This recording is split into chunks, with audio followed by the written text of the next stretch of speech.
অর্থাৎ আল্লাহ চেয়েছিলেন যে তোমার হৃদয়ের ভালোবাসার সবচাইতে বড় জায়গাটা হচ্ছে ইসমাইলের, তোমার পুরো হৃদয়টা জুড়ে আছে ইসমাইল।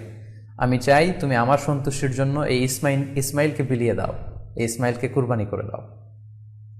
সম্মানিত শুধু এই স্টোরিটা থেকে আমাদের জন্য শিক্ষা হচ্ছে যে সাইয়েদনা ইব্রাহিম আলাইহিসসালামের হৃদয়ের সবচাইতে পছন্দনীয় বিষয়টা ছিল ইসমাইল। তিনি ইসমাইল আলাইহিসসালামকে, নিজের ছেলেকে বেশি পছন্দ করতেন। ইব্রাহিম আলাইহিসসালামের হৃদয়ে যেমনি ইসমাইল ছিল, আমাদের প্রত্যেকের হৃদয়ে কিন্তু এরকম এক একটা ইসমাইল আছে, কল্পিত ইসমাইল, রূপক ইসমাইল।